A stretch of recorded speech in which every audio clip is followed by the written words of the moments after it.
Hi, Tim. Hi, Anne. I am, for the viewers out there, I am Timothy Noah, a senior writer at Slate Magazine. Well, it's great to have you on Blogging Heads. I'm Ann Althouse at the University of Wisconsin Law School and the blog Althouse. And we are both, Blogging Heads veterans, but this is our first pairing. That's true. That's true. Our first historic pairing. Where are you? Where are you located? I'm in Washington, D.C. Well, I'm in a newsier place, I feel. I'm in Madison, Wisconsin. Home of the Revolution. You are in the white hot center of the counter revolution. I believe you call it the counter revolution. And I'd love to start just by asking you about what you've been out and about in the Capitol, and I know you've been blogging extensively about that. Mm-hmm. Yeah, it's been going on for 2 weeks now from this point of view. So, ever since the first little demonstration on the 2 Sundays ago, we've been out there. I've been out there almost every day. My husband, Meade, has been out there almost even more than I have. So we were getting a lot of videos, getting a lot of photographs, talking to people, seeing what it's really like at the Revolution. So what I saw at the Revolution. What's happening at the Revolution? First, I want to, I would like to endorse the conservative view that this really is not a lot like what's going on in the Middle East. In the Middle East, people are rising to protest their government. In Wisconsin, the people who are protesting, my understanding is, largely are people who work for the government. Which I think is an important distinction. Well, they're people who work for the government, but they have a structural political economic relationship with the Democratic Party, which was just defeated in the last election. Now they're here in the Capitol protesting, banging their drums hours on end, and one of their favorite chants is, "This is what democracy looks like," which I think is a weird thing to say since they just lost the election. Scott Walker and the GOP in the legislature here just got sworn in last month. And the other important difference with the Middle East I wanted to say is that in the Middle East, those guys who were protesting in the Middle East seem to know how to get a raise for government workers. Colonel Gaddafi has just announced that everybody gets a raise, and we've seen that actually in several of the countries that's another. It's a good thing that it's cheaper. It's cheaper to give people a raise than to kill them. I mean, I think he's only giving them $400. It's got to cost. This is gallows humor, but right. Well, right. I mean, why not do things with money? If you have that much money, if you see yourself going down, why not mobilize all your money and do what you can with it? Now, on the other hand, here in America, we're not on the verge of a revolution, and it's very weird to see things compared to the Middle East. I mean, I have seen people here do think that this is like Egypt, or if we just hang on for 18 days, then we could overturn, our dictator. And we see all these signs that say, Hitler, Stalin, Walker, portraying Scott Walker. And funnily enough, it's just within 1 month of the whole civility, let's all have civility after the Tucson massacre. It's 1 month after that, and suddenly our governor here is Hitler, and he's on a list with Hitler and Stalin. He's portrayed with a Hitler mustache. The exaggerated rhetoric is, unbelievable. Well, let's both go on the record. Scott Walker is not as bad as Hitler or Stalin. Right, and the democracy in Wisconsin is not as flawed as the democracy in Egypt and Libya. Right. He's not even as bad as that other son of Wisconsin, Joe McCarthy.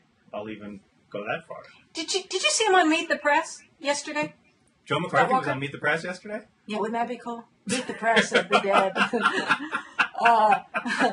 No, I didn't see Walker on Meet the Press. I mean, he's the funny thing. I mean, he isn't a big charismatic type political leader. He's like the earnest accountant, the Boy Scout, who's just stepped up to the job of dealing with this horrendous budget problem, and he's just doing the hard work. He's the county executive in Milwaukee for years, and he's just trying to make things work, trying to work things out. I mean, that's the image that I know from the point of view of our revolutionaries, he's a puppet of the Koch brothers and all of this stuff. But really, if you see him, he just seems like a very modest, earnest person. Well, why can't he be a modest, earnest person and a puppet of the Koch brothers? A modest, earnest puppet. Well, yeah.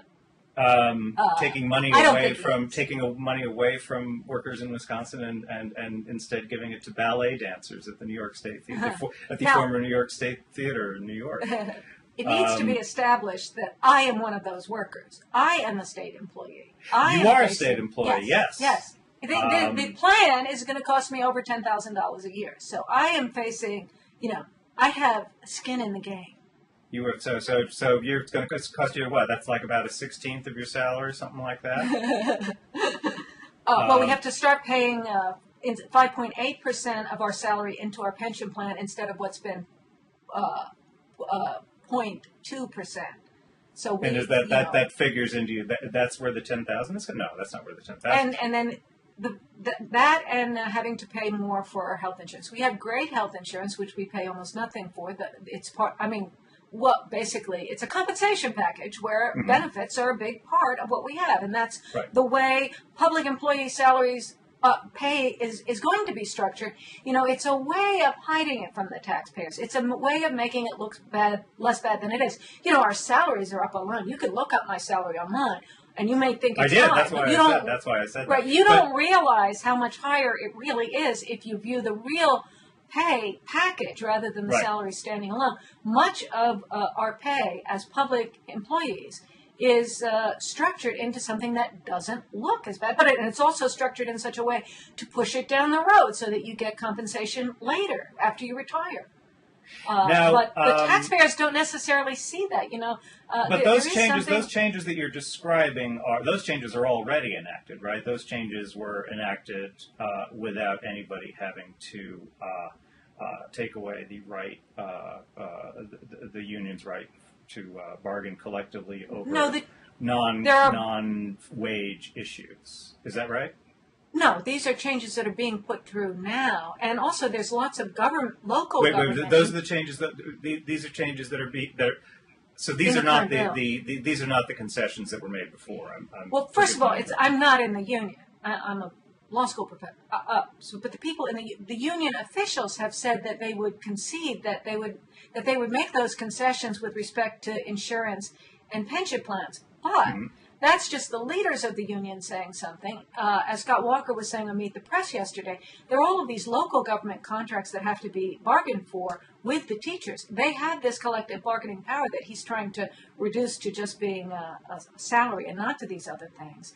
And at the local level, they're not bound by just an assertion that's been made by the union officials.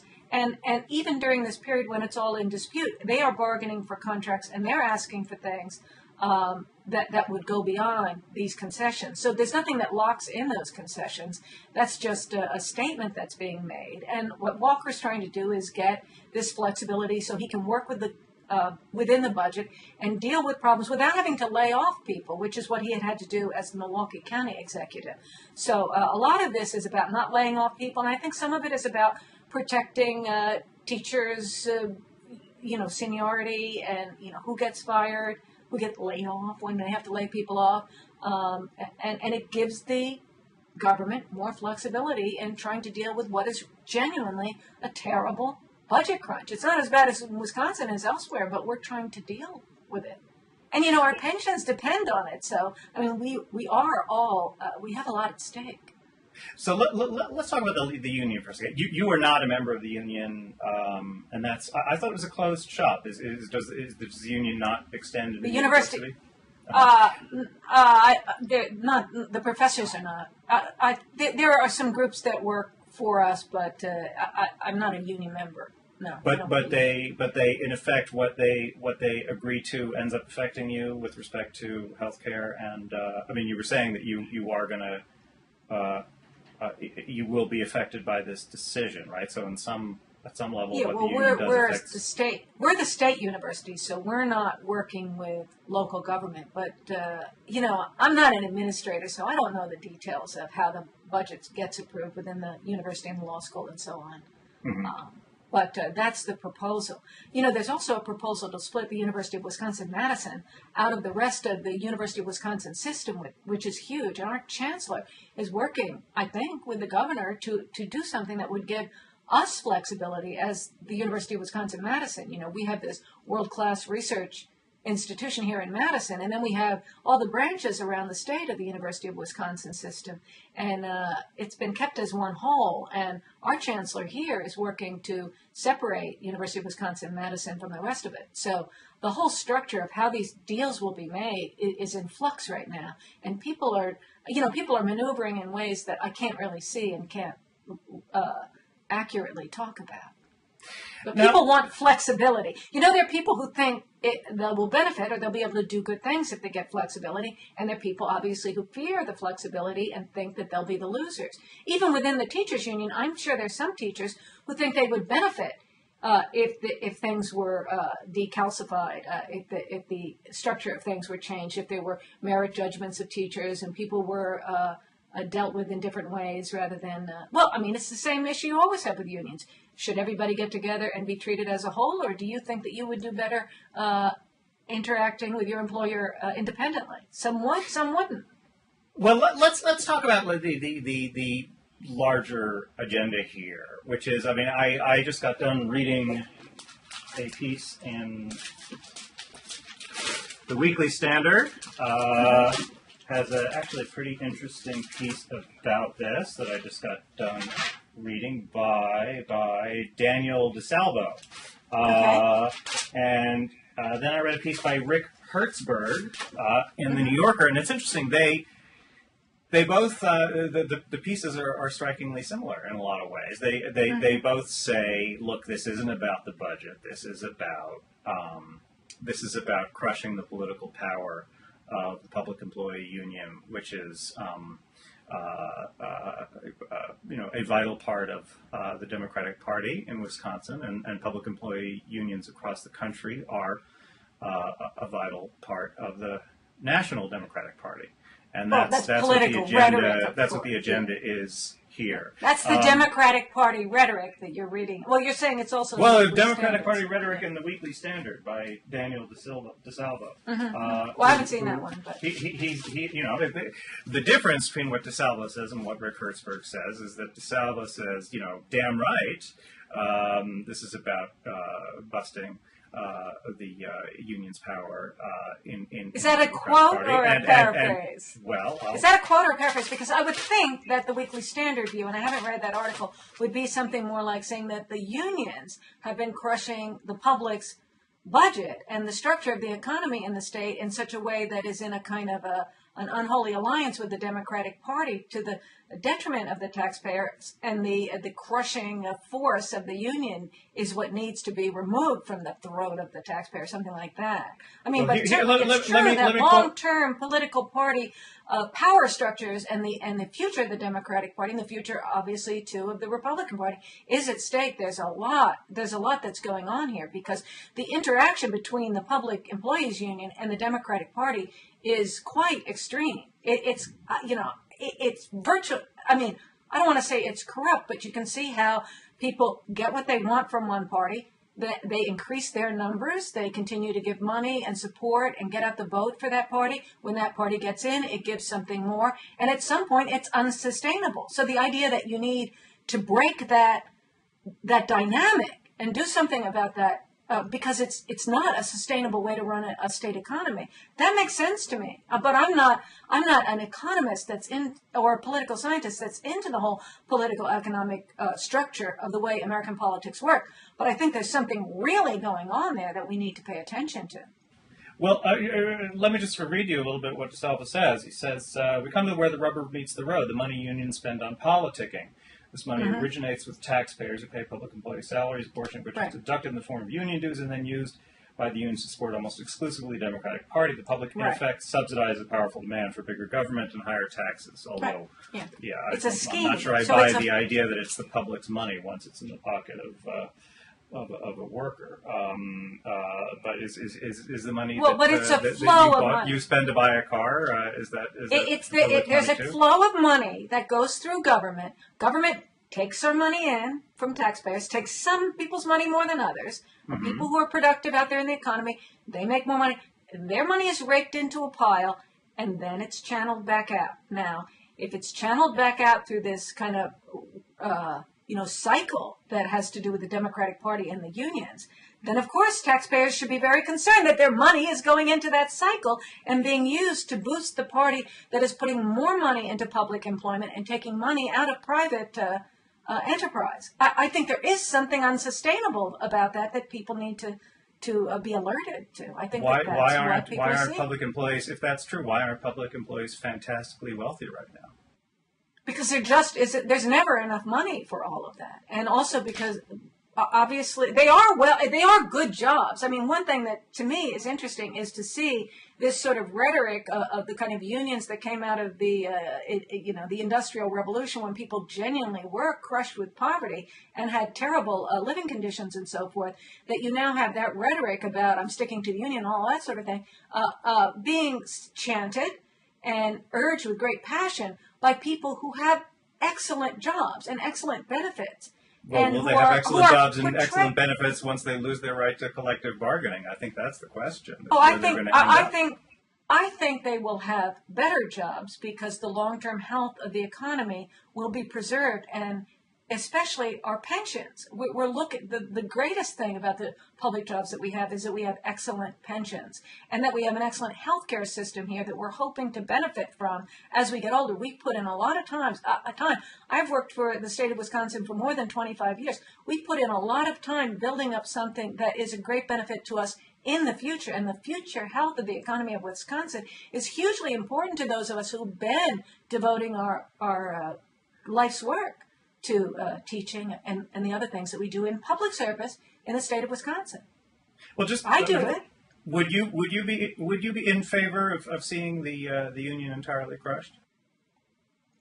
I think crushed is an inflammatory word. Destroyed. Would you be to see it no longer exist? I mean, one of the provisions in this bill, as I understand it, is that the union has to get recertified every year, right? Well, I think there is a question. I think there's a problem of a lack of competition. For one thing, public employees, it's really a monopoly. The government is a monopoly. So you have unionized people who are working for the people of the state, and we don't have any choice to go get our police or our fire protection or our teachers somewhere else. I mean, we could go to private schools or whatever, but basically, we're in a stranglehold, and the union has worked this system in a way that is advantageous in some ways, but not others. And, if they have to get re-elected every year, they have to prove their worth. And it may be that teachers would rather, there are a lot of people who would rather not pay union dues if their employer is treating them better. If they don't like what the union officials are doing, they might not agree with the union officials' politics. They might not like to see those people getting rich. And, the union runs a healthcare program that apparently costs the workers an extra $600 million a year because they can't get because they're going through the teachers, through the union health plan rather than the state health plan. So there are a lot of things like that where there could be cost savings. You actually could maybe get a better deal out of the employer, the state, and it's possible that you would prefer not to have the union. Now, the fact that you could go back to the union puts pressure on the employer to treat you better so that you won't want the union. So there's a kind of bargaining in the shadow of the possibility of unions. And then the unions have to perform better. That's not the way it works in the private sector, though. I mean, the private sector, you don't maintain your leverage when you're non-union employees at Walmart. Well, there are a lot of companies. Theoretically, they might be able to start a union at some point. Well, what about the car company? I mean, there are a lot of companies that aren't unionized, and the lack of pressure to unionize is that they're getting treatment that they prefer. And the employer knows that if they weren't treating their employees well enough, the pressure would build. The union would have power to organize. There's a dynamic there. It's a market. So are you saying there's no economic difference between being unionized and not being unionized? I'm saying that the potential to unionize creates an incentive on the employer to reach a certain standard that would disincentivize the workers to want to be in the union. But it's still a baseline fact that you're going to make more money if your workforce is unionized than if the union is some theoretical proposition. Are you saying that about public employees or private employees? Because I think it's true of all unions, public and private. Public and private have got to be separated for analyzing. Well, let's just talk about public employee unions. There's no market. How can you not make more money when? Okay, let's say you have two car companies. You have two car companies, and one is unionized and one isn't. right? Toyota, or what, the workers who make Toyotas aren't unionized, correct? But the workers who make GM Wait, I thought we were cars sticking to the public model here. Well, I'm just saying you need to treat them separately. If you have a competition in private industry, it might be that you're better off as a worker in the ununionized company. Obviously, there's potential. I mean, there are rights to unionize, so you're not pursuing that path because you're happy with what you have compared to what you think you would have with the union. So there's a market in both people can buy different cars and in people can either be unionized or not. In the public sector, there's no market in the product. The public is stuck with the product that the government is putting it out, although we operate through democracy to produce different behavior from the employer. But if the employer is tied to the union, it can't respond to the public as well. So there's a kind of a dysfunction in the market. Well, there's not a dysfunction, or there is. There's something different about the public sector. I don't mean to be terribly sophisticated about talking about that because I'm not. But I think that we need to see that people might be better off. Well, people will decide. People will vote for or against unionization, and you will see what they choose. And maybe the state will treat them in such a way that they will prefer not to have the union, or the union will earn its keep, and people will vote for it. Why would the government pay them more money without a union? Why would it want to do that? To keep people from choosing the union as an alternative. But again, I mean, there's a market there, right? There's a market there. But it's certainly not. It certainly doesn't eliminate the advantage that you have as a union worker. You're always going to make more money as a union member than you are as a non-union member who has this vague threat that you can pose that you might organize a union, which is a very sort of difficult, cumbersome process. I think you're just stating something as an article of faith, and I'm not willing to join the religion. Well, just in general, I mean, there's statistics show that union members tend to make more money than everybody else, right? I mean, they tend to make more money than non-union members. I think maybe not every last union member. I think there's a dynamic there that's more complex than that, and I'm not willing to accept that as a pat assumption that is a fixed point. I don't think it's what about all your deferred union benefits go into a pension plan and the state goes bust? What good is that? Also, if what Scott Walker has been saying is he's going to have to start laying off teachers. Well, who's going to be laid off? The union has a seniority system, so the new people, the young people, will be laid off. Not the worst people, but the youngest people, and people will be laid off to preserve something has to give somewhere. If you want to say where will the most people be better off, I think it's a very complex system, and that you can't have pat assumptions there. You have to look at the reality. Well, I will concede that obviously unions are not perfect, and their particularly their rigidity on questions of seniority have posed a problem. Especially when you're what matter in education isn't the most important thing the children, educating the children? Isn't the most important thing educating the children? Absolutely. A lot of people would argue that teachers' unions have to some extent been forces for education reform. Albert Shanker, who was the leader of the American Federation of Teachers. Do you think the teachers' union puts the interests of the children first? I think sometimes it does and sometimes it doesn't. I'm pretty skeptical about the centrality of teachers' unions to the problem in U.S. education. I think, for one thing, I think that if labor friendliness were the key factor, then we wouldn't be getting our asses kicked around the world by many countries that have much more labor-friendly governments, where the teachers' unions are much stronger. Well, why even within the United States, I think that's true, isn't it? I mean, don't you have basically the sort of best-performing education systems tend to be in those areas where the teachers are more likely to have a strong union? I'm not saying there are a lot of factors is a positive correlation. I'm just saying I'm not sure I believe in the negative correlation. No, I don't believe. Probably but there is the one thing I'm trying to call attention to is that the union is going to be interested in protecting the teachers' jobs, especially in a seniority system that doesn't do any kind of that isn't vulnerable to merit judgments where people get disparate pay based on merit and so forth, then the firing, the laying off, is done according to seniority. So you lose some flexibility about the quality of the teaching. Very hard to get rid of bad teachers and so forth. I think right. the union I understand that, and I am an advocate certainly for reform of many practices as conducted by teachers unions. My sense is that I have to say as a reporter who's been covering domestic policy for 30 years now. It seems to me one of the things I've been reading about is about teachers unions making concession after concession over the years on a lot of these issues, and we still haven't seen much in the way of improvement. So that I have to say that has eroded my faith in. But I don't think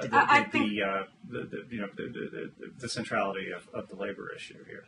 Well, I think the quality of the.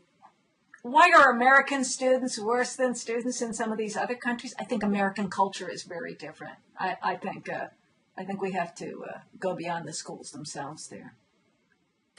I don't know what the answer is. It's very dispiriting. Which this just not as interesting. We don't stress math and science the way we should. Right. And the teachers, and I do think some of it is, if you look at the teachers, they're not as interested in math and science. Who goes into education these days? It's not the people who are, math and science are not sufficiently stressed in American schools. There's all of this reading of stories and activities of all sorts. They waste the kids' time an awful lot. I mean, I'm pretty critical of school. I mean, we force children to go to school. We imprison them all day long in school. And what do we really give them? I don't think we give them enough to justify the physical and mental restrictions we impose on their entire childhoods. Well, this gives us a good transition into the subject of Tyler Cowen's new book. Have you read this book, The Great Stagnation? No. It's really it's being sold as an ebook. It's really an essay. Well, I wrote about it last. You like it? Pardon me? So, what did you think of it? You're saying it's being sold as. I thought it was a very interesting book. I think it was I'm wary of it because it makes a large. I'm wary of large sweeping generalizations about the kind of direction of the economy. They have a funny way of being wrong, and I began my piece by citing the work of a couple of friends of mine, actually, from the Wall Street Journal Washington Bureau, where I used to work, Bob Davis and David Wessel, who are, as I said the piece, I think probably two of the best, possibly the two very best business reporters working in newspapers today. They wrote a book in the late 90s. It's actually still a very good book, still well worth reading, about kind of the kind of long-term trends in the economy. And when I tell you the title of this book, you are going to wince. It was called Prosperity, the coming 20-year whatever. I mean, and of course they were completely wrong about that. They were arguing in the book that the long stagnation of middle incomes was right about to end because the computer revolution was going to lift all boats, and it didn't happen. And another one of their predictions was that the educational system was about to revitalize itself. There's been there was a falling off in the 70s, and there's been a kind of leveling off since then in high school graduation rates. But there was a slight uptick that they were observing in college enrollments that was attributable to the increase in community colleges, and they said they kind of extrapolated from that and said, community colleges are going to retrain our workforce and revitalize the middle class, and what's basically happened since 1998 when that book came out was the community college enrollment has stayed level. Community college graduation rates have been sort of dismally low. The graduation rates of for-profit universities, which sort of stepped in the 90s and the aughts to try and fill that gap, have even lower. graduation rates. So there really hasn't been any improvement. So that's in that context. I was looking at this Tyler Cowen book where he argues sort of the opposite, where Davis and Wessel were arguing, prosperity is right around the corner.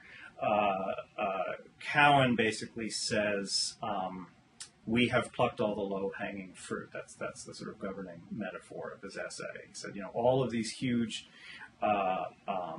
increases in economic growth that we enjoyed through much of the 20th century, that came from us plucking low-hanging fruit. At the turn of the century, only 6% of Americans graduated from high school, and now the percentage is about 75% or something, and when you've got that huge pool of untapped potential, you're going to have more economic growth than when that talent pool is shrunken and you're dealing with kind of some of the hardest cases, very low income kids, growing up in troubled homes and so forth. It's an interesting argument. And he makes a similar argument about innovation. He says that, and there is, I think, some truth to what he argues about innovation. So people tend to swoon over the computer revolution, but it was, in fact, a bit of a yawn compared to the advent of electricity, widespread use of electricity at the start of the 20th century. He basically says, we're not, the after effects of that and other, the creation of other technologies like flight, like the automobile, like television, that the internet, the computer and the internet were kind of a dim echo of that. Well, I think that it's certainly a dim echo of the advent of electricity and flight and the automobile. I think the internet's a much bigger deal than television. So my main quarrel with Cowen is, I think he has some really interesting descriptions of what has happened in the past, but it's impossible to know any one of these trends could change tomorrow. If you look at education, for example, if you compare high school completion rates and college completion rates in the United States compared to other industrialized democracies, one way of looking at that is saying, look at all this low-hanging fruit. These other countries are graduating a much bigger part of their population. And with respect to, the Internet's impact on middle incomes, I think it's just impossible to know. We could be, Davis and Wessel might be right and just sort of late or it's possible that we will never see the kind of payoff. So anyway, I have talked at great length. Sorry, I didn't. Yeah, I don't have that much to say about it. I mean, I think that there are a lot of cultural factors in there. I don't really, when people don't graduate from school, I think that a lot of reasons for that. A lot of people can do well without going to school. I mean, school isn't everything. It's what you do with it. An awful lot of people go through college and don't really get anywhere with it. I mean, I'm concerned about a lot of young people today are in such a sort of slough of despair. They get their education, and what do they get for it? They get a lot of debts, and it's kind of tragic for a lot of people. But I don't. But again, I'm not an economist, so I'm not really in a good position to say anything that useful on that subject. Well, the college premium, there was a sort of a lot of despair in the late 70s. People were starting actually to think that the actual economic benefit to... Yeah, well, talk about an article of faith. That's been an article of faith for a long time, that you should spend 4 or 5 or 6 years of your young life, when you could be developing a career, you should park yourself over in an institution where tenured professors will be making their money, taking your tuition from you, and then you'll get out hope maybe you'll be able to get a job, maybe you won't. You'll have a huge pile of debt, and then good luck with that. I mean, well, for better or worse, some though, people that is say, the reality of the market. There is a huge divide. No, but I'm between... referring to the article of faith that you're better off going to college. Right. And well, that you it's are in worth the all that sense money. that you are in the sense that you will probably make Probably. more money in the marketplace that exists today. The question is whether the marketplace is responding Well, that's to the, colleges as sorting mechanisms or indicators that this or that person has it together to. Well, speaking of take things a that might test, work better or with whether the it's internet. actually the education itself. Oh, speaking of things that might work better with the internet, people may break free of just this old religion of education that you need to go to school and that 4 years of college, you're working your way through the old system and forking and shoveling over huge piles of your money that you don't even have yet to tenured professors. So, that might not be your best deal. I mean, just taking the money agree. that you would have spent and investing it might be a better way of life. I agree, and that is actually one point that education. Cowen does concede is that the value of the internet as an educational tool is the potential value would seem to be especially enormous. if people aren't studying math and science, aren't getting this sort of hard knowledge. People that are going into school and studying gender studies and literature and film studies and all of this sort of thing. I don't think it's a good investment, and it's very expensive. All these people, speaking of film, this is a good segue to film. All these people that study film studies, they go to film school, and there's thousands and thousands of people who imagine themselves in this film industry. Are they going to get it? Or are they going to just work as unpaid interns and finally give up and go somewhere else? But meanwhile, you have these, this Hollywood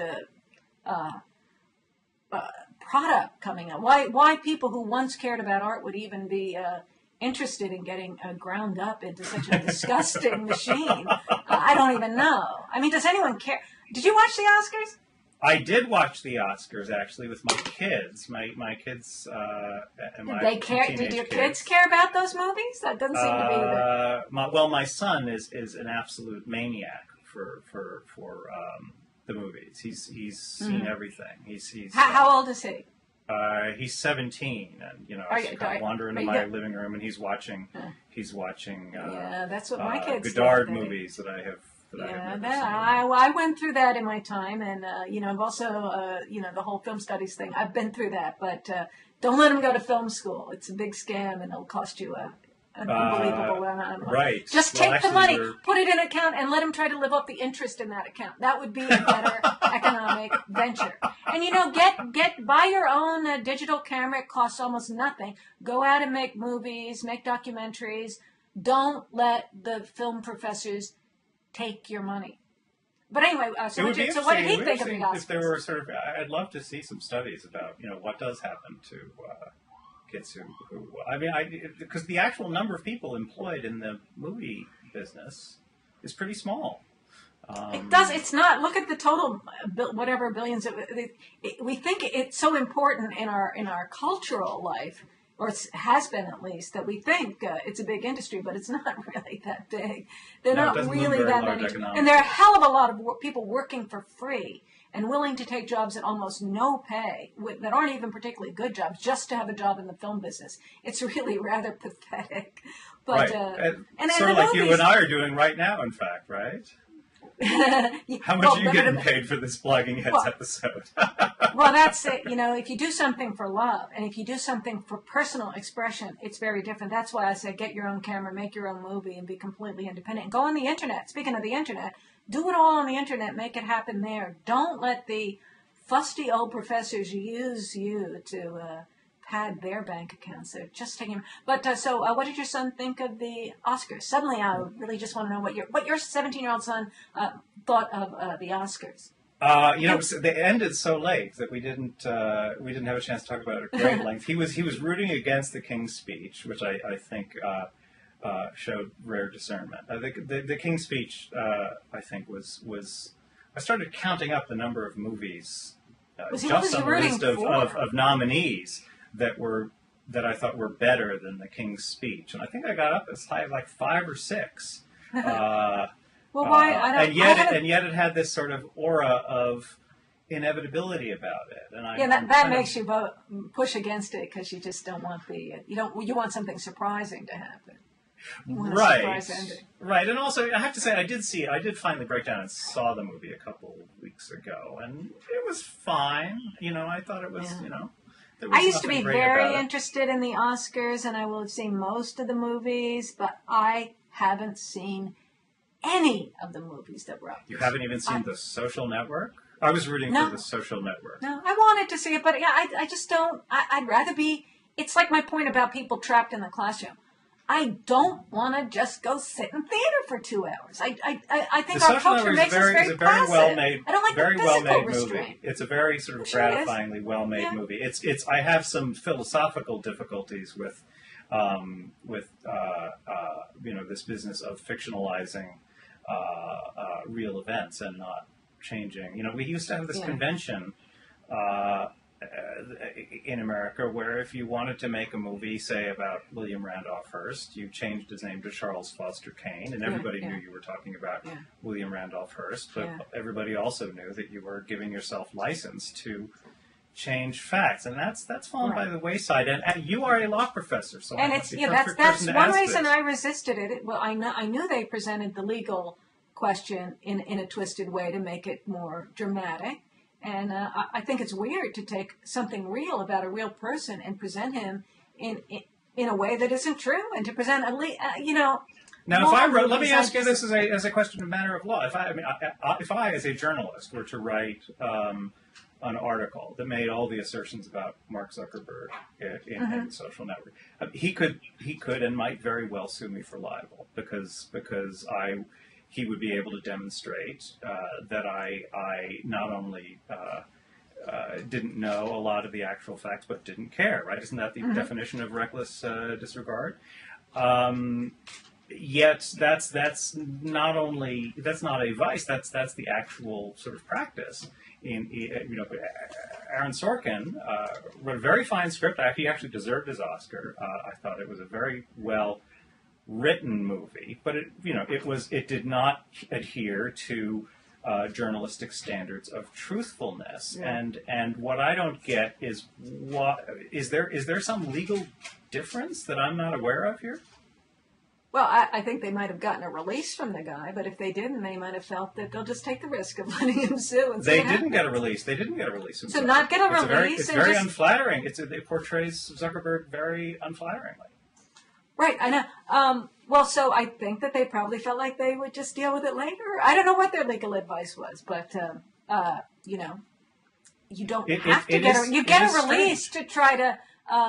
You're making a decision that it would be better to be free, to go ahead, say what you have to say, and make your arguments later. I don't know how they plan to do that, how those schemes are done. I think that'd be kind of an interesting legal practice to think about when you want to release and when you don't. When you want to write about a famous person, well, how are you going to make it a good story if they're hanging over your head telling you how they'd like to be portrayed? Well, it's not even worth doing, probably. So, right. Yeah. I think Zuckerman, better that than, hook them in, act like you're with them. And what's that book by Janet Malcolm, the journalist and the journalist and the murderer, yeah. Is that what it's called? Journalist and Well, but that's the thing, you're doing something with somebody, act like you're their friend, they think they're working with you, they believe you're going to portray them in a positive light, and you're really just a betrayer, you're well, that wasn't the case with this movie. This movie was based on an unfriendly book. Right, but I'm just saying that's why you might not want to get it. I'm just saying that's why you might not want to get a release. You might not want to work with them and make them and take them in. You might want to it might be the more ethical thing to do, to work independently, do what you want to do, say what you want to say, and then be prepared to deal with the consequences. But there's this third way that used to be the convention, which was changing names. It was a way of saying, this is not the literal truth. Yeah. This is inspired, obviously, by real. But you can still get the lawsuit. If everybody knows who it is, you can still get the lawsuit. So, and even if you win the lawsuit, surely you get some advantage through changing names. You are. Whereas they don't have that defense with. Now, I think in the case of the social network, I think Zuckerberg just calculated rather intelligently that he had more to lose by making a fuss. And they may have calculated that into their decision to do it the way they did. And the decision to use the name, they got some PR value. Like they're getting the PR value that we're talking about on Bloating Heads, the whole issue of how could they do that is getting people to talk about their movie. So, that's kind of viral. So you saying Facebook, saying Zuckerman, doing it the way they did, that creates a kind of virality to that is PR and word of mouth. At least we're talking about them. And right. If you called it bookface. Although Facebook probably didn't need the help at that point. Facebook didn't know, but the movie did. The movie got some viral benefit out of having us do what we're doing now. Talk about how could they do it like that? How could they do that? Right. It's a really interesting issue. I have a feeling somebody is going to sue one of these days over something like this. And it'll be an interesting lawsuit because I think you'd have a hard time establishing a defense that says we do not need to adhere to journalistic standards when you're using real names, right? I mean, you're the law professor. But wouldn't that be, I'm not aware of any precedent for that. There's strong free speech law, especially with respect to public figures. And if people know that it's a fictionalization, have you damaged the person's reputation? You need to prove it. Zuckerberg is so rich. What amount of money is possibly worth suing for him unless he likes to sue for sport? But why would he like to sue for sport? Facebook is about expression and people getting things out there. So he may have why would he want the negative publicity of bringing a lawsuit against a good movie? He's better off going with the flow, so. Right. The portrait, in a way, the portrait is perversely flattering. It's, presents him as a prick, but as a really smart prick who did this great thing. Created and now people company. are interested in talking to him about what really happened. The way information spirals around and plays around and cycles around in new media, it's different from the way it used to be. And I'm sure that Zuckerberg is a bit of a genius about how that works. And that whatever strategic decisions he will make in that environment will probably be good ones. Mm-hmm. It's not like the old days when William Randolph Hearst was pissed off that Orson Welles made Citizen Kane or whatever. Well, what'd you think of the Oscar show? Did you watch the Oscar show? I was sort of half paying attention and half writing a piece while I was doing it. But I was very gratified that it was short. It was, as these things go. It was over by about 11:40. Yeah, and I it was short for me because a triumph. I used the DVR to just record it, and then I'd go over and watch a little and zip ahead, and I'd be online seeing what happened. But it's the classic. It is the classic event that you don't want to see even a second after it's over, because it's one of those events. I'm not a sports fan, but people have told me the Super Bowl is the same way. I'm more high tech than that. 15 seconds after it's over, you don't care. You care while you're watching it, and then you really don't care. And you kind of already know what's going to happen. And when it's happened, it's sort of like, check, that happened. Natalie Portman won it. Check, Colin Firth. And you're struggling to remember who won last year, and you don't remember because you don't care. And you think, well, if I don't care enough to remember, why am I watching it now? I don't know. I finally hit the wall on that this year. So, I'm just interested in doing what I'm doing online and interacting and doing. I have just so much I'm doing on the computer. TV is over there, and I have the DVR working. I can go and see it. Did Christian Bale forget his wife's name or whatever? You need to see when it happens. I'm kind of on that level. But then let's see. What were the cultural events? Were that Melissa Leo dropped the F-bomb when she won her award, but she didn't actually. They obviously had it on delay, so they were able to take it out. They have to do that now. Cher made them do that. Cher and Bono made them do. Right. Fleeting expletive. There's actually a Supreme Court case of that. Really? Well, it's easy enough to do, right? I mean, I think there's like a 10-second delay or something. Right. But are you going to do that on every live news event, or maybe just the awards shows ought to do it? You going to do it on the Super Bowl? I think you only need to do it on the ones that But you just said if you're 15 seconds late, it doesn't matter anymore. If they put it on a 90-second delay so they can cut it out, then nothing matters anymore. Well, the other event was that Jennifer Hudson has lost a stupendous amount of weight. Yeah, we knew that already. I think we're seconds away from seeing all sorts of online speculation about how she managed to do it. I think her line. She's a spokesman for Weight Watchers now. But Weight Watchers has Oh, I'm never sure had she a did. more astounding spokesperson because she was very, very heavy. And Wasn't now that bad? looks She looked beautiful. great. A lot of people think she looked beautiful at her heavier weight. She was healthy looking. She was happy and rounded. Why isn't that good? Why are we, do you really want someone that looks emaciated? Here's an irony that I'll put out in front of you, this idea about these ultra-thin women, Natalie Oh, Portman she's and not Anne ultra Hathaway, all thin. these- She just looks normal Right. now. But what I want to know is, well, did she wait, do let me- something sneaky? Oh, like throw up? No, like, one of those, That do it surgically. bariatric, surgery. Isn't that disgusting? It's I really hope disgusting. not. I don't even want to know that she did. But I mean, this idea that people will achieve their sexual attractiveness by doing painful or self-abnegating things, that are the opposite of pleasure. I think there's this great paradox in our society that we have this idea of attributing sexuality to people who in terms of how things feel to themselves, probably aren't very sexual at all because they're denying themselves pleasure. They're denying things about their body. I mean, I can't imagine putting breast implants in and affecting the feeling in your own breasts. And, Well, isn't it a matter of doing choosing something your to your pleasure? stomach Isn't it a so you matter of can't. choosing your pleasures, right? But what I is mean, your pleasure? Your pleasure is that people are admiring you and not how it feels from the inside. It's the opposite of sexuality. Well, isn't part of your feeling of sexual power derived from how other people regard you? If that's a type of sexuality, and if that is the sexuality that Hollywood is celebrating, then I think it's right to be horrified by it and to turn away and to turn back into real life and the virtual life of the internet where you can really live. Well, I'm more interested in this practical question. How do you lose that? I just can't remember ever seeing anybody lose quite this much weight without being either dreadfully ill or having surgery. She claims not. She claims she did it through diet and exercise, and that she did not do any sort of crash diet type stuff. Smoking is big. How does Barack Obama stay so thin? Smoking.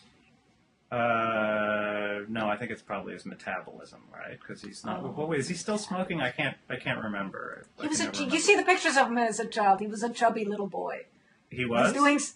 Yeah. And it's in his book. Didn't you read his memoir? He was chubby. He was. I forgot that. But anyway, getting back to Jennifer Hudson, I think I think inquiring minds want to know: can you really lose that amount of weight without doing anything that is a risk to your health? Do you really want to know how the celebrities lose weight? I think they get surgery. You can also have great slabs of fat just surgically removed. Right, but we have to be very careful and say here that she denies it because we don't want to get sued by Weight Watchers. Yeah. Well, I didn't. What do you think she really uses? Weight Watcher. This actually healthy eating and exercise. That's for the little people. Do you look at these? Did you see the woman? Did you watch the red carpet show with Kelly Osbourne and this other woman who really looked scary thin? Did you see that? No, I didn't watch the red carpet show. It was on. No, but when I opened my Washington Post, I couldn't believe this woman. That they even put this woman on camera. She looked horrifically ill with this skeletal, weird shoulder bones and insectoid skull. It looked really, really bad, and yet it passes for beauty. I just think there's something deranged about the image of women that is being presented by how. I mean, ever since the surgery and the facial surgery and the breast surgery and all this has become so big in Hollywood. I mean, to me, the actresses look alike. They don't look real. They don't feel real. Just the whole style of makeup and the false hair that they have. What is this stuff that is in the position of hair on their heads? It's horrific. It's disgusting. Whatever happened? They don't seem.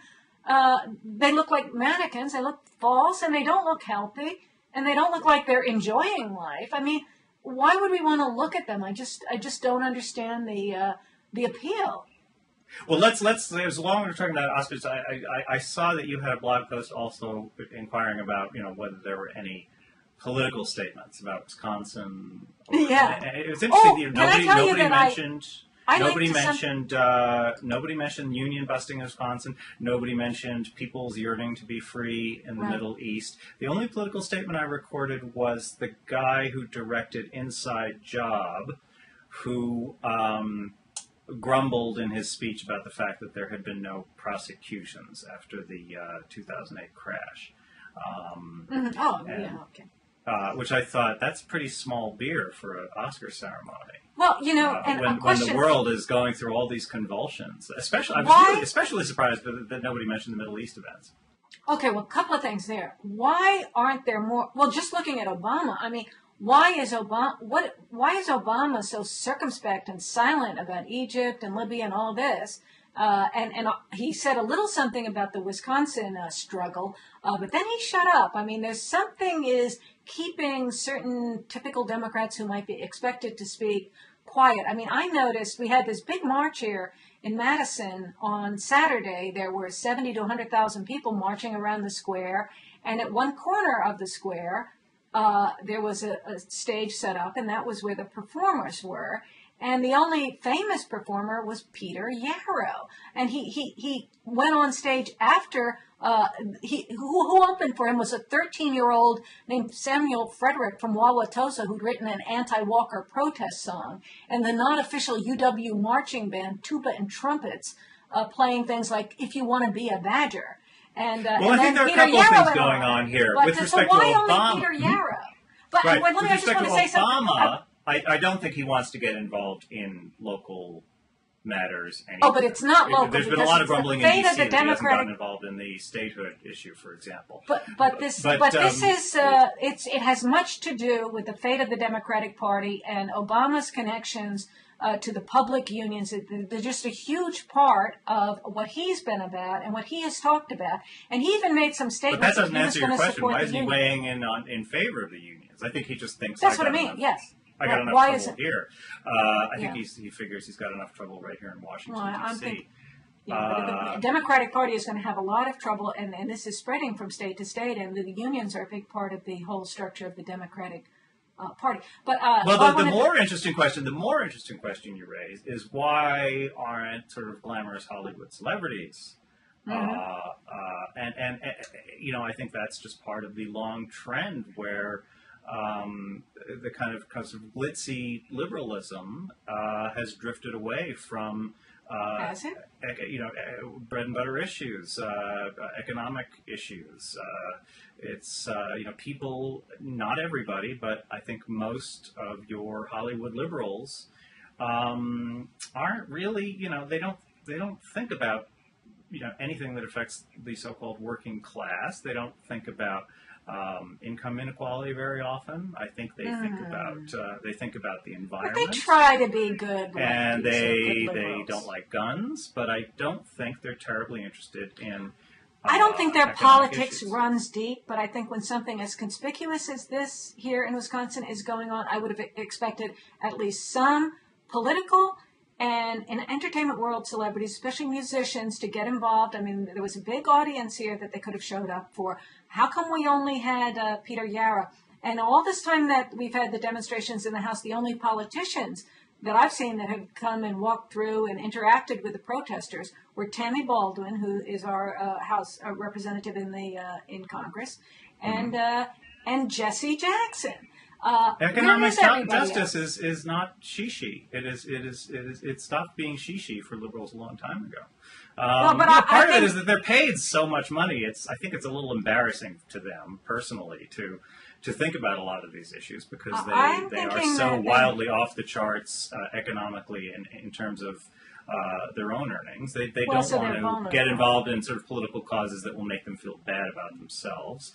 Whereas nobody's going to say, how can you talk about global warming when you make... Oh, wait, they talk about global warming and when they have these huge houses and multiple houses and fly around on their private planes. They're totally vulnerable on global warming.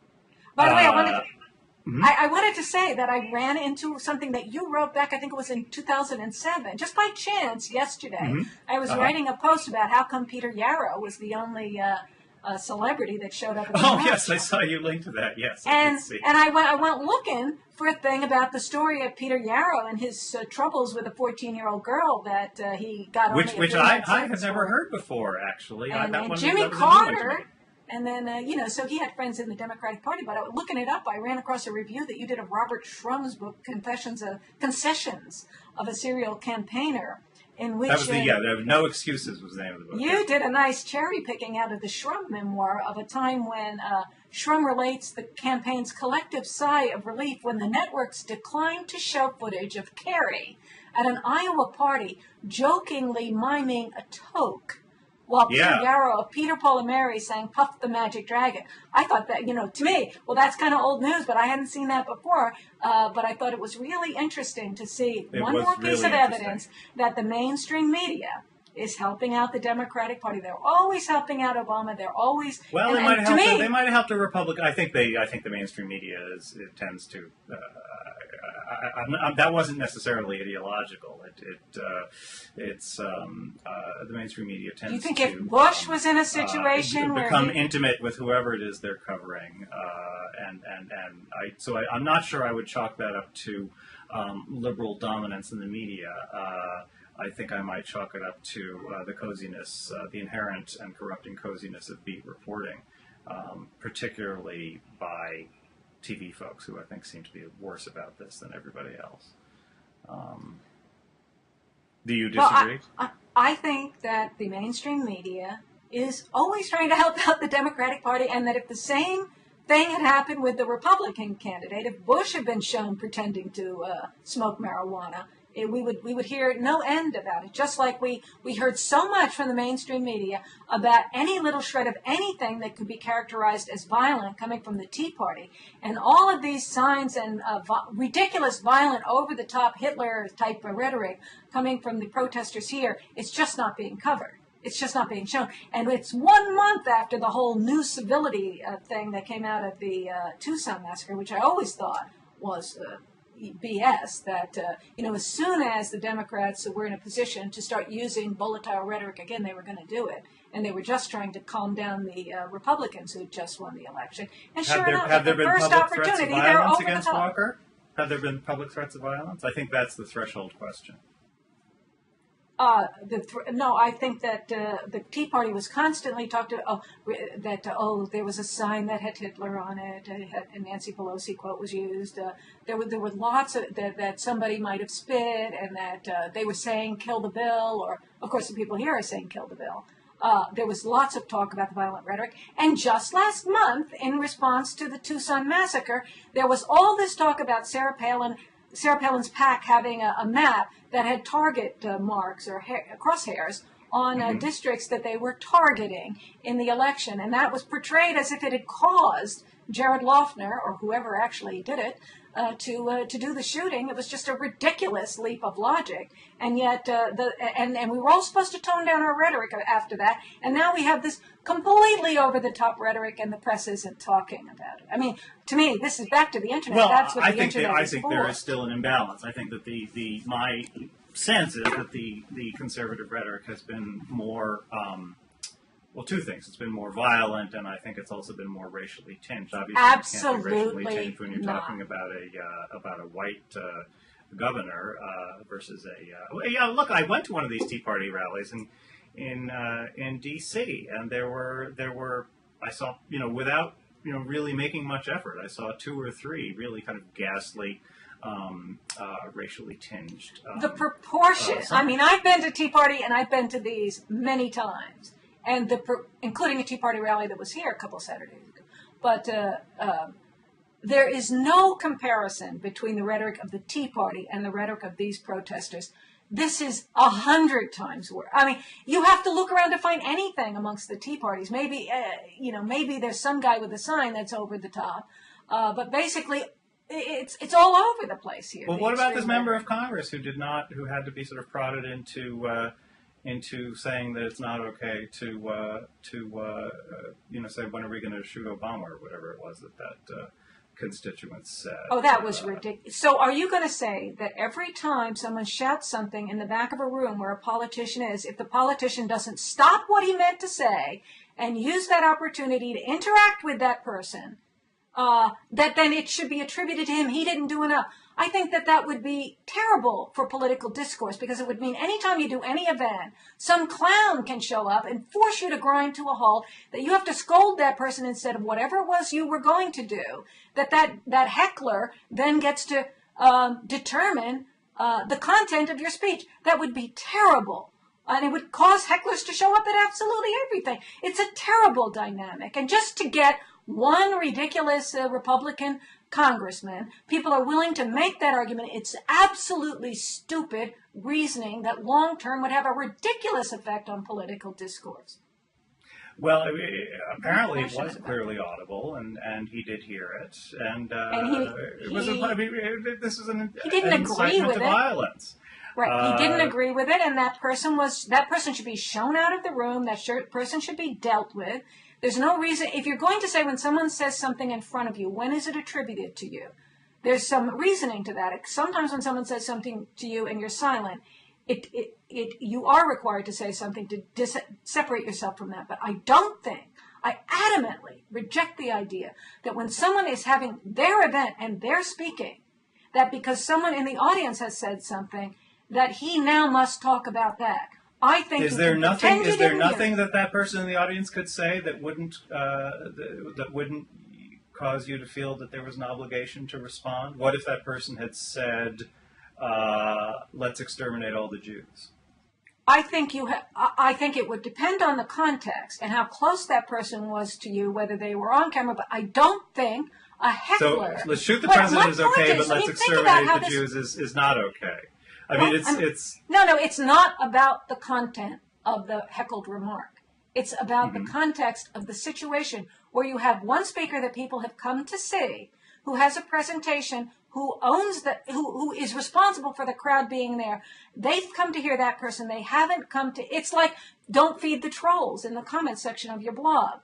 You've said something, people are there to read you, there are people who are interacting with you in an appropriate way, and somebody comes in and says one thing, and then does he get to make it all about him? If you're going to say that you absolutely must make it all about the troll, that's just that's a ridiculous dynamic. That's a terrible thing to say to speakers, that they must stop their planned presentation, their interaction with the people who have come to see them, in order to chide the random heckler who decided to make it all about him. I think that argument should never be made. It's a terrible incentive to all the hecklers and trolls of the world to show up and ruin normal discourse.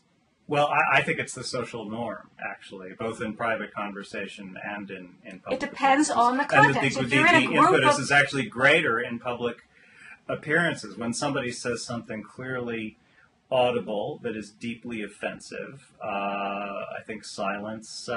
Look, if you're is talking there a to recording? Somebody, if you're talking to somebody and somebody says, I think black people shouldn't be allowed to go to the University of Wisconsin. Tim, Are you going to be sort of quiet and say, no, I wanted context. to talk about something else? It depends on the context. If you're talking about a large group with a lecture being given, if somebody starts saying, kill the whatever, they should be escorted out. You should keep silent. Person escorted out of the room, and you wait. You don't, just like when in baseball games when someone runs onto the field, they don't put the camera on that person.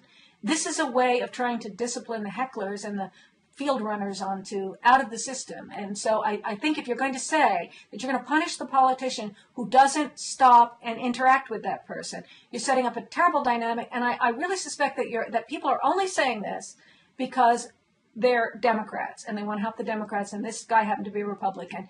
If the same thing had happened with a Democrat, all the mainstream media people who are always trying to help the Democrats would be making the argument that you hear me making right now, which is a neutral and good argument. I can only speak for myself, but when Nicholson Baker published a novel a few years ago that was a novel, it was a dialogue between two people about whether one of the characters should assassinate George W. Bush. I wrote a piece saying this is, even as fiction, this is not acceptable discourse. This is not. This is an incitement to violence, even in the context of a novel in which the character ultimately concludes he shouldn't he shouldn't kill George W. Bush. I said, look, this is just not a legitimate topic for debate. Published by an elite publisher. Well, who published that book? One of the excellent publishers. I forget who published it, but I said it was disgraceful. And I have to say, most liberals I know said the same thing. Leon Wieseltier wrote a piece in the New York Times Book Review saying much the same thing. It was not. There was also a movie about the assassination of.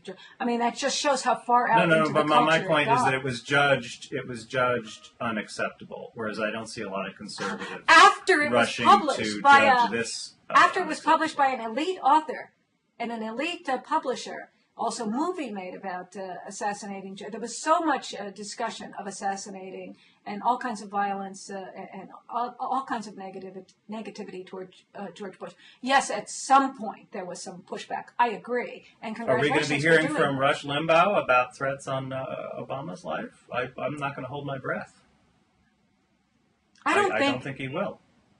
I don't think Rush Limbaugh ever says anything at all along the lines of thinking it's nice or good to. I think that if Rush Limbaugh's talked about it, and I do listen to Rush Limbaugh, I think it is just to say, look at the difference in the way that was treated compared to all the talk about assassinating George Bush that we saw. That got to the point the difference where elite between me and Rush publishers Limbaugh is I am a serious participant in political discussion in the United States who is capable of calling foul when my own side commits a foul, and Rush Limbaugh, although infinitely more popular and famous than how often do you listen to Rush Limbaugh? Would you say in a given month, how many hours of Rush Limbaugh do you listen usually to? I sort of follow his latest outbursts by logging onto his website rather than listening. Well, you can join the website and listen to everything. I listen to it all the time. I find it a really good kind of antidote to the mainstream media. I think that's why it's there. But I've never heard him advocating violence, and I just think that. No, I'm not saying he advocates violence. I am. You're thinking he should use his show to discipline. He will not cry foul when he will. What he cries foul about is the comparison. Does so. He never cries foul on the activities of Republicans at all. He's a complete party hack. No, he criticizes Republicans all the time. He considers the only thing he'll criticize Republicans for is for being insufficiently conservative. That's right. That's the only basis for his criticism. Being principled conservatives. He is right. Ideologically pure, which I find ideological purity is not something that I. Well, he's definitely an ideologue. He's putting things into an ideological template, and he's also, I think the best thing that he does is showing how the media puts things into a liberal template. That's why he's the antidote to that. That's why it's important what he's doing. It's because the way the mainstream media is imposing a liberal template on things to an absurd degree. Well, I don't find him especially credible when he criticizes the liberal media. There have been sort of multiple. Uses the their mere own fact words. that Rush Limbaugh says that the liberal media did this or that is never quite enough for me to. Now, can I ask you a question to about? Believe it. I have to sort of see if it's interesting enough. I'll check it out and see whether it's true. And usually, my experience of Limbaugh is you got maybe a 50-50 chance that what he said was actually true. He doesn't have particularly strict standards of. Well, I would challenge you that those are generalities, and I would challenge you to put out the things that you think are wrong and to make a substantive, specific attack on him, because you're saying what is just the standard thing that's always said about him. And I listen to the show all the time, and it's just not true. I think he is pushing back at liberal media. Often the thing he does the best is to take the liberal politicians and liberal media quotes and to play them, to use their own words, and then to pick them apart. And it was very similar to a blogger, but way similar to what I would do. Well, look how they said this. Look how the New York Times presented the Wisconsin protesters as having had a victory because they were allowed to sleep overnight in the Capitol once again. I mean, that's what you read the media and you riff on that. I do that as a blogger, and the tendency of the liberal media to do that, I just understand really well, and I think that's the main thing he's talking about. If the liberal media were better, Rush Limbaugh would not be able to be what Rush Limbaugh is. He's fed by that. Well, we disagree about Rush Limbaugh, and I think that's, given the likelihood of our agreeing on that topic, it is not very great. Perhaps this is it's 1:30. Perhaps this is a good time to... Okay. But this is fun. I loved arguing with you. It was a good time. Okay. Cool. And but don't waste your time watching the Oscars. Their interest value as of today has dwindled down to 0. I heard there was one guy that said something interesting, but now I forget what it was. I'll never find it. He had funny hair. The guy with the hair. Something. Did he say something? Funny hair. Oh, the clip will be on YouTube. If anybody says anything interesting, wait. Next day, the funny thing will be on YouTube. You really don't have to. YouTube is a fantastic public service in that regard. Absolutely. You never have to watch television again. Yeah. Well, except Blogging Heads. You have to watch Blogging Heads, but that's not really television. But you can make clips out of it. When your thing goes up, you can make a little clip of just the thing you want to put out there and put that up on your blog or whatever. And so, I don't think many people really sit through a whole episode of Blogging Heads. Is anyone still there? We can say anything we want now. I have no comment on that. But anyway, well, it was great talking to you. Let's do it again. Okay. Very good. Okay, bye-bye. Bye.